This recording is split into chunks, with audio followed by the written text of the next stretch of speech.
بسم الله الرحمن الرحیم. السلام علیکم ګرانو کتونکو. دا وخت مونږه په چکدره فول باندې موجود یو. کم ځای کې چې مونږ ته اطلاع ده چې دا نیشنل های وی ولا راغلي دي، دلته کې دي پرچې ورکوي خلکو لا بېځې پرچې ورکوي، خلک تنګوي. تاسو د کم ځای نه راغلي؟ های وی پېښور. تاسو روزانه دلته راځئ؟ روزانه راځئ؟ دا خو ماشاءالله هغه څه ته خبرو ده کنه، هغه ناس هغه مته د اتورایز دی چې د سرکاري ګاډي ته کینی او ګاډي چلی. ما ګاډي نه چلو. ته خو ناسې د ډرایورۍ سیټ ته ناسې دا دی. تاسو وی چې موږ دلته کې راغلی اورلوډینګ سو کوي، د چا سره پرمټ نه، د چا سره لایسنس نه، د چا شیشې توري کنه، دا اورلوډینګ روان دی کنه. دا بل وګوره لپاسه په ماشومان نشته، څونه خطرناک دی دا. خو تا ونه درو. بل انسپکټر صاحب دا ته وای تاسو روزانه راځئ دلته؟ یو میاشتو یو یونټ په دې سر باندې یو د سواد په سر باندې چې په کوم ورځ باندې تاسو دلته رالی، نو په دې ورځ باندې هنن په تیمرګره کې د چاله جرم کیږي، د خلکو سره په پرمټ نه، په سواد کې بم کیږي، پارځه کې به کیږي، نو لکه خیر دی بیا ورته سواد د پر خپل سټاپ دی، د دې د پر خپل سټاپ دی. د دې نه علاوه ډیسټریکټ ټریفیک پولیس هم دي، هغه په خپل پوینټونو باندې خپل ډیوټي کوي.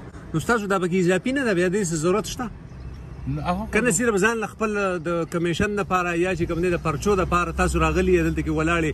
ځکه چې دلته کې خو دنیا خلک را روان دي، نه ته بل ګاډی ودرو، خو چې کم دی په طبیعت جوړ نه. دا یو جرم خو ستا په دې ګاډي کې دا د ما وصولې دو چې د ډرایورۍ سیټ ته خپل ځای کې نه ولې. دا اتورایز دی؟ دا اتورایز دی نه دی اتورایز دی ولې نه؟ دا ناس ولې دی؟ دا ما ځان سره په دې کې نه په سرکاري ګاډي کې خپل پرایویټ کار څنګه را روان کړی ځان سره راځي؟ تاسو د ډرایورۍ په سیټ کې دا د ناس دی؟ ناس نه د ډرایورۍ په سیټ کې هغه کې ناس دی. ولې ناس دی؟ ولې ناس دی؟ اتورایز دی د قانوني تور اتورایز دی چې ته په او یا ته اتورایز چې په خپل سرکاري ګاډي کې به ته خپل پرایویټ کار کې ته اتورایز ما کم ځای ته ورې بس ډرایور تعینات نه دی. نشته ډرایور نه. خنو ساده ګاډي څوک چلوي بیا؟ په چکدره کې ټریفیک والا ولاړ دی، په چکدره کې کنه هغه هم چالانونه کوي. بیا ستاسو ضرورت شته په دې ځای کې؟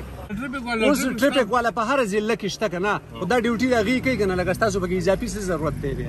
زما ضرورت دي هغه خو زما افسرانو محکمه باندې فیصله وکړي. تاسو سرپلس یې په خپل ډپارټمنټ کې پولیس کې چې تاسو خامخا لګه بس یو ځای تم لیږي چې هر ځای ته ولېږي. موږ سرپلس نه یو. تاسو نن په چکدره کې څونه پرچې وکړې جی؟